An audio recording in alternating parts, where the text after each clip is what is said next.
It's the Locked On Podcast Network, your team every day. You are Locked On Cardinals, your daily Arizona Cardinals podcast. Part of the Locked On Podcast Network, your team every day.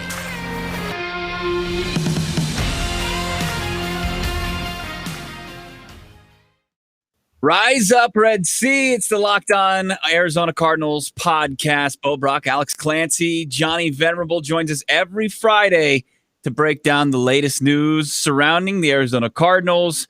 Man, yesterday, it was a fun day. We were just speculating, just irresponsibly speculating about the Arizona Cardinals' interest in Xavien Howard, who, according to Mike Silver, there's been tons of chatter about. We'll kind of put a button on that for the week. Talking about Xavien Howard, we got my thoughts yesterday. We're going to get Alex Clancy's thoughts, of course, at Clancy's Corner. Of course, Johnny Venerable's at Johnny Venerable about Xavien Howard, the All-Pro cornerback, guys, who is not happy in South Beach, even though the Dolphins, just like the Arizona Cardinals, a lot of hype and excitement surrounding this team, a young quarterback. But this defense, I mean, he's pretty much the main guy. I mean, 10 picks last year. The Arizona Cardinals as a whole had 11. Yeah, I mean, here's the thing, Bo. Like, with Jamal Adams, when he was unhappy in New York, you can kind of understand. They weren't winning a lot of games. The defense wasn't great, and he was just kind of the main cog in trying to keep the defense afloat. If you're Xavien Howard, say the Cardinals do trade for him, and the Cardinals win 8 games next year and 7 games the next year, is he going to want out again? Like, how could you be upset in South Beach? You live in South Beach. There's no state tax, and you have one of the top 7 defenses in the NFL. What the hell are you bugging about? You just signed a contract. Just because you're not making as much this year as the other guys who just signed a contract are, why do you think that you should get a bump every year? This is the most dumb rationale. Like Stephon Gilmore. Stephon Gilmore had, $5 million advanced to him from this year's salary last year when he opted out for part of it. Just like, why do you think that you should get made whole after you already got some of this money early on? This is what blows my mind. It's kind of like if you're not going to be happy there, why do you think you'll be happy somewhere else? Yeah, I also think. Go ahead, Bo. No, I mean, I think it's simple. I mean, the only thing that it's respect. It's the almighty dollar. It's that the guy that's making more money than him. I know, but Byron Jones just got paid more. He's in the same locker room, and the production. I mean, you just see it. 10 picks to lead the NFL last year. Xavien Howard, like, he's going to strike when the iron's hot. That's what he's got to do. That's just how the NFL works. That's how the business world works. I don't care if you just sign a deal and the ink isn't even dry yet. If he's putting up top cornerback numbers, but he's being paid like not even a top 5 cornerback, he's got to go do it for himself. I mean, how much money do you need? Obviously, but at the same token, I see what Xavien Howard's play is here, Johnny.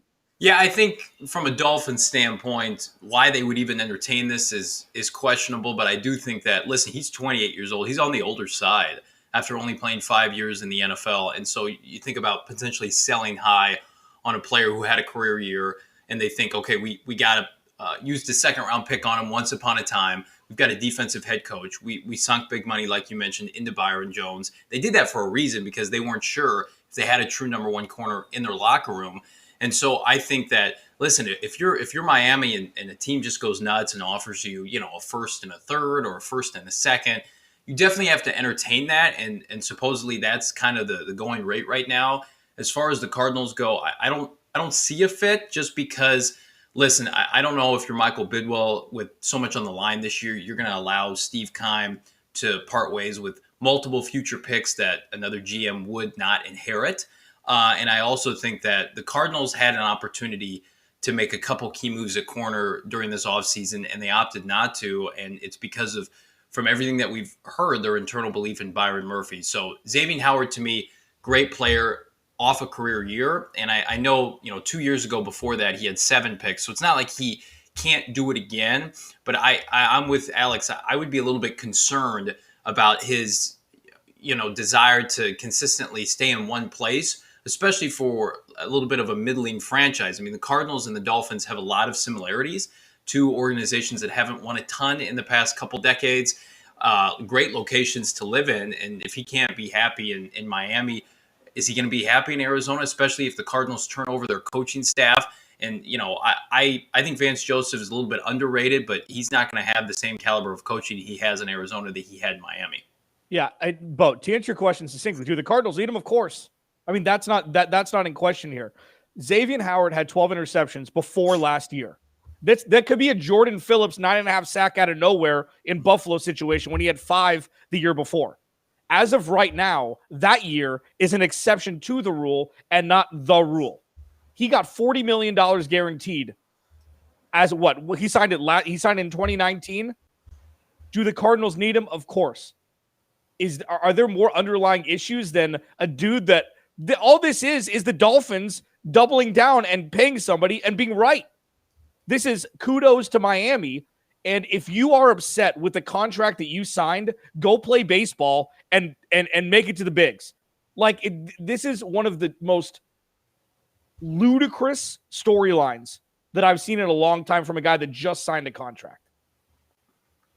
Man, I don't know. I just felt like I just heard Billy Madison use the puppy that lost his way to explain business ethics. I don't know what your answer was there. I mean, he just got $40 million guaranteed. I understand that. But then did you call his 2 seasons, 1 of 7 picks and 1 of 10 of flukes and an anomaly or what? The 10 interceptions last year. Do it again, then we'll talk. But he had 7 great year. One superb year. Look, there's no. And then demand a new contract. He's got 2 Pro Bowls in each of his 5 years in the NFL. He's been on essentially one contract. He's got 2 Pro Bowls. That's Look, pretty good. The Arizona Cardinals, it's what they've been lacking for so long since the Bruce Arians era ended. 2018, this team lost the ability to force turnovers. I mean, as far as creating interceptions, only the Detroit Lions have been worse in the NFL. It's been awful. They've been lacking a ball hawking cornerback. And when the way that they've kind of set themselves up this offseason, I think that they would be doing themselves an incredible disservice if a player the caliber of Xavien Howard, who fits exactly what they need on the outside cornerback position. I don't know why they wouldn't do it. I think that I kind of just disagree with you guys. I think that this is an opportunity for the Arizona Cardinals that doesn't usually come along. And sure, it's a steep price point, but look, I mean, Isaiah Simmons played 35% of the snaps last year as a first-round pick.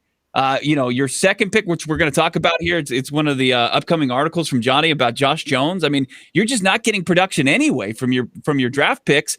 And, you got to get into the club as far as the NFC West is concerned. Don't have your 2022 first-round pick. It does. Look, the Arizona Cardinals are in a prime spot to upgrade their roster in July before they even take any snaps in the preseason or the regular season.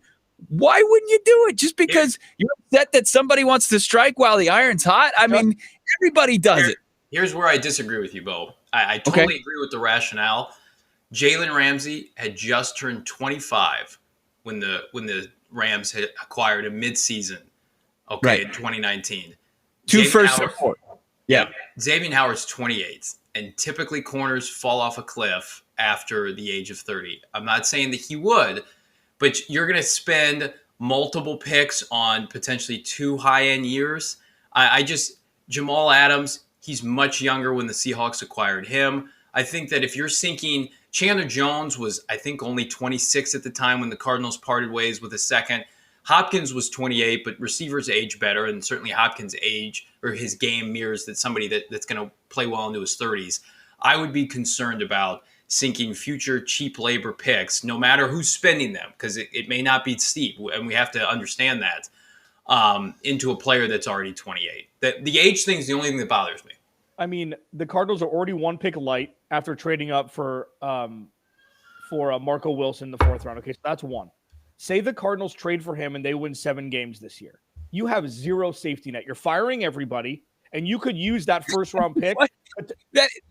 Listen, you can't go in. No, you got a chance. Let me talk.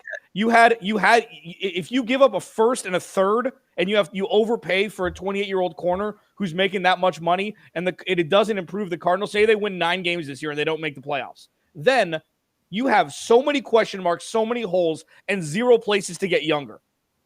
You're going to be light, 2 or 3 draft picks for 2022? That's not the greatest recipe to set a team up for the future. That is the most pessimistic outlook for any team I've ever heard in my entire life. I just don't understand. You can't run an organization that way. I mean, hell, we had the Seattle Seahawks had 3 draft picks last year. I mean, it's not unheard of. Look, all I'm saying is the Arizona Cardinals have created a tight window. The remainder of Kyler Murray's rookie contract and the way that they spent and the age of the players that they pursued this offseason and signed in J.J. Watt, Rodney Hudson, they made the trade for him. James Conner, he's younger, but he's, as far as running backs are concerned, he's right there where guys just fall off a cliff and their careers are over. I just think that Xavien Howard would be a slam dunk move for the Arizona Cardinals.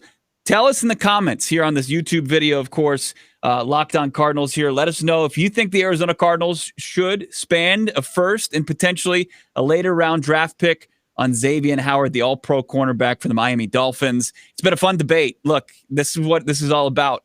Differing opinions, contrasting opinions, and kind of talking Arizona Cardinals. There's people that believe they should bring in Xavien Howard. There's people that don't believe he's worth what it would take to get him out of Miami. All right, let's get into what we believe right now with Xavien Howard off the roster and no real, speculation that that's a possibility. Where we believe the Arizona Cardinals' strength lies heading into the 2021 training camp in the 2021 season. Plus, we'll get into a story that Johnny's going to put out pretty soon on Revenge of the Birds. It's all coming up. It's Locked On Cardinals, brought to you by Locked On Fantasy Football, where winning your league starts with the right data. Vinny Iyer of the Sporting News provides you with the edge that you need in your fantasy football leagues. Locked On Fantasy Football is a daily podcast all year round, so your fantasy team never fails. Subscribe to Locked On Fantasy. All right, the Phoenix Suns are back home tonight. They are hosting, it's tomorrow night. They'll be hosting the Milwaukee Bucks, Game 5 of the NBA Finals. You want some action on that game? The Suns are back being favorites again, 4-point favorites. If you want any of the action, fastest, easiest way to do that, bet online. Baseball season also in full swing. It's getting back on the diamond tonight. Get all the latest news, odds, and info, sporting needs, including the Major League Baseball, NBA, NHL, and UFC MMA action at betonline.ag. Before the next pitch, head over to BetOnline on your laptop, mobile device. Check the great sporting news sign-up bonuses. Like right now, if you head over and you sign up on your mobile device, your computer, you'll receive a 50% welcome bonus on your first deposit. BetOnline, your online sportsbook experts. Use the promo code LOCKEDON. All right, we're back here. Locked On Cardinals, part of your Locked On Podcast Network, your team every day. Johnny Venerable from Revenge of the Birds. Check him out, Revenge of the Birds, the podcast, and also revengeofthebirds.com. Johnny, you were kind of telling us before we cracked the mics here what you're working on, and I was kind of intrigued with it, especially if we're talking about draft picks under Steve Keim. What you got in the works over there at ROTB?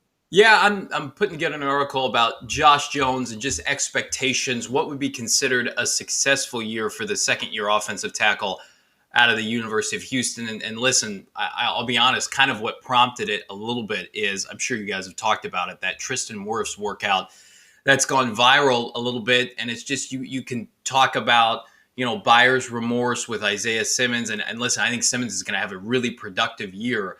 But Wirfs, to me, and I get a lot of things wrong. I said this pre-draft. I thought Wirfs was the best tackle in that class. He's on a Hall of Fame trajectory. So if you put that aside for a second and say, well, what's going on with Josh Jones? What do the Cardinals have planned for him this season? I think ideally anybody inside that front office for Arizona would love for him to supplant Justin Murray and the newcomer Brian Winters as the team's starting right guard. Where things get a little fuzzy is Winters has a relationship with right tackle Kelvin Beachum. He's got a relationship with the Cardinals offensive line coach. And then you think about, okay, well, if Josh Jones just merely sits this year or acts as the sixth tackle, is that good enough for a player that listen, a lot of people thought, and I get it, pre-draft evaluation versus what actually happens is neither here nor there. But a lot of people thought Josh Jones, including myself, was a fringe first-round pick.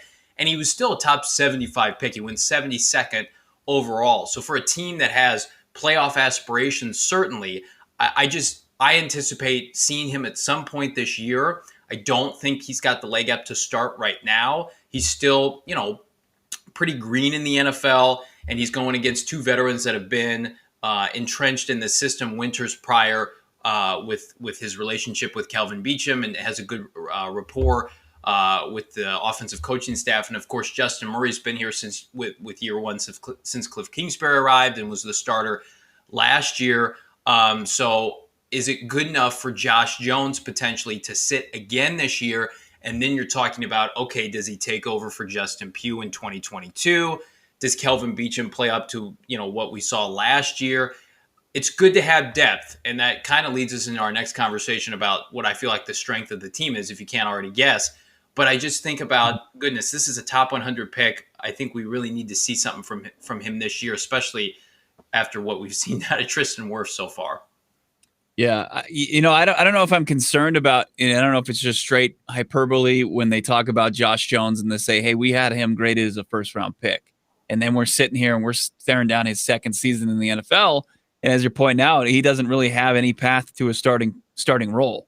And it's just like, well, if you had him as a first and you were even considering maybe even trading back in or whatever would have transpired in the 2020 draft to do that, it just continues to add concern about the team's ability to draft and also evaluate the offensive line position. But I don't understand why he doesn't have a path to starting. Just beat out the guys in training camp. Happens all the time. Perform better in training camp.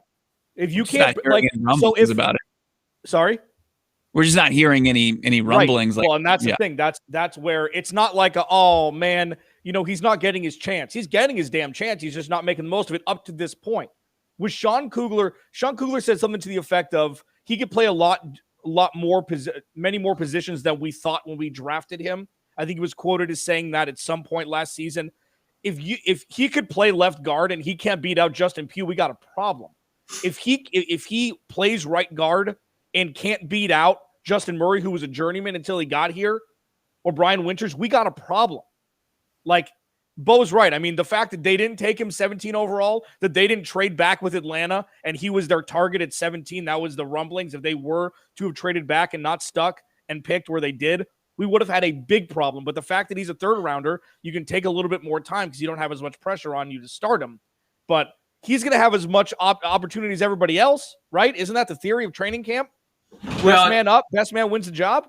Fingers crossed it's another situation like Bobby Massey, who started as a rookie and was horrendous, wasn't ready to play out of Ole Miss, and then Arians came in and they sat him that entire next year for Eric Winston, got a chance to develop, and then the next year he became a staple in the offensive line and has had a really nice career. I mean, you make an argument that's one of the Cardinals' best draft picks of the last 10 to 15 years. So I think it could mirror some of that. I haven't seen Josh Jones struggle in games yet, too, so I think part of me just wants to see what he looks like. I'm excited for the fact that we're going to have a preseason this year. But, I was texting with a couple buddies from our site, specifically Seth Cox, who's our site editor, and, that Wirfs video, you just go back to draft night, and it's like, that was such a layup for Keim and company. Yeah. You had a glaring hole at right tackle. You had capable bodies at inside linebacker, and he just can't help himself. It was such a tailored pick, and even Steve just couldn't help himself. I just picture him at home on draft night. He's got his setup right there. I'll never forget. He's got his laptop on a piece of Tupperware, right? And I'm like, Tristan Wirfs, here's the pick. And I love Isaiah Simmons, and I think he's going to be a good player. But an All-Pro inside linebacker, and that's what we hope he is, or a Hall of Fame right tackle. Wirfs to me was such a layup pick in the same way that Kyler was. And I'll give Steve credit on Kyler, but man, just back-to-back drafts, he could have really hit a slam dunk. But wait and see. But as far as Josh Jones goes, I do think that we'll see him in spurts this year, mix and matching. Justin Pugh's got injury concerns and has missed time in the past. Kelvin Beachum's in his 30s, and we've got inconsistencies and unknowns at right guard. So he's going to play. And I think a big indicator will be how he looks in the preseason. If you listen to any of the podcasts pre-draft, you'd have to go way back. But Alex and I were pounding the table for Tristan Wirfs. And it was a deep group. I mean, it was tough to decipher. I mean, I'm still like dumbfounded that Andrew Thomas went the top tackle in that group. He's really the only one that's underperformed so far, too. Well, and he was the top of Steve Keim's list. Oh boy, He was number one on their depth chart on their draft board because of his versatility, right? You would think. I mean, because of the year before, and then I mean, he was just not great last year. God love Steve, man. He just can't get it right. Poor guy. He loves his spork. He loves a nice spork because it's the most versatile, utensil in the drawer. You can use it for anything. Got to give Taco Bell credit for the spork, right? Taco Bell revolutionized the spork, didn't they? I couldn't tell you the history of the spork. Really? I'm sure Steve can. Yeah, I'm not well versed in it. But let's wrap things up here. On the other side, we are going to talk about what we believe right now. A couple weeks before training camp, a couple days, I should say, before Arizona Cardinals training camp. What we believe the strength of this roster is. It's Bo Brack, Alex Clancy, Johnny Venerable. It's Locked On Cardinals, part of your Locked On Podcast Network. Alex, got to ask you, you've been your car needs some help, and you always need help in that department. That's true. And I bring Bo on my roller coaster ride of not knowing anything about cars. RockAuto.com is a place I actually went to RockAuto.com 2 days ago because I needed a couple little things for my baby, and I didn't want to go to a chain storefront because I'm embarrassed. And we've talked about this a lot. RockAuto.com is a family-owned business. They've been online for 20 years. Everything's at your fingertips. The prices are reliably low.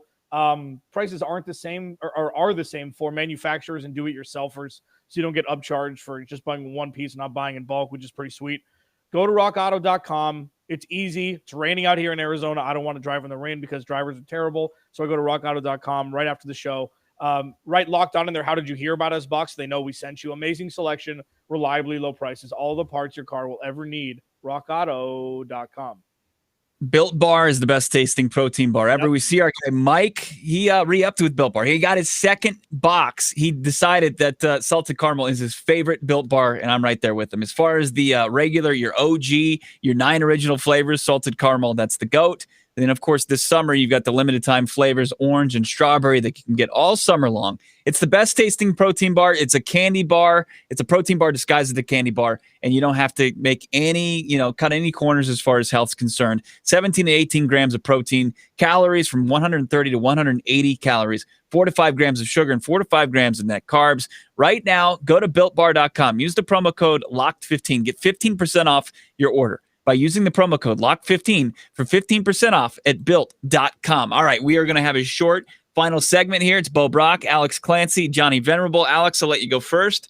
Which group or which area of the Arizona Cardinals roster do you believe is their strength just a couple days away from them opening up training camp out there in Glendale? I think it's easy, and I don't think it's close. I think it's safety. Buda, Jalen Thompson starting. They have 38 other safeties on the roster. I believe 38 was right. Chris Banjo is not alone as a backup now. They brought in a bunch of dudes. I know that I know where Johnny's going to go with the O-line. I just think there's still holes there. I mean, you have your 3 pillars: center, left guard, right guard, or left tackle, right tackle. But the interior is not great. And I would take Jalen Thompson's ability to pull up the rest of the slack for Buda Baker more than I would take, Justin Pugh and Justin Murray to pull up the slack in the B and C gap over, the other 3 on the offensive line. So I'm saying safety, and it ain't close. I mean, we're not talking about quarterback here, right? So, I mean, I think it's correct. Buda Baker-led All-Pro safety with Jalen Thompson as the backup singer at this point. Hey, listen, I'm with you. I haven't seen Jalen Thompson play in 2 years, though, so I can't go that route. And I think everybody is undervaluing, maybe not you guys, but just the national media is undervaluing the impact that Rodney Hudson's going to have on this interior offensive line. And I don't know if it was right to judge the guard play last year based on how bad Mason Cole was. And so I think that if you get a young athletic guy like a Josh Jones in there, or even Justin Murray, who looked good taking over for J.R. Sweezy at times last year at right tackle, there's no bigger benefactor than Justin Murray and whomever's playing right guard than playing next to Rodney Hudson, who's a top 3 player at his position, DJ Humphries, who's an ascending player, potentially an All-Pro player this year, and Kelvin Beachum. The Cardinals have, in my opinion, a top 5 tandem at tackle, which historically has been, this franchise has been allergic to. So I just think by default, when you've got that with Hudson now, and now capable, I like the Cardinals are capable guard. They don't have that quintessential All-Pro player, but they're certainly capable. And Justin Pugh, I think, listen, you got to love his ability to say, I don't want to leave Arizona. I like it here. I want to win here. I'm going to take a pretty hefty pay cut, and probably has a big target on his back this year and knows he's going to be a free agent next year, right? And they probably, outside of a team-friendly deal, won't bring him back. He's going to be motivated, and I think competition breeds production at right guard.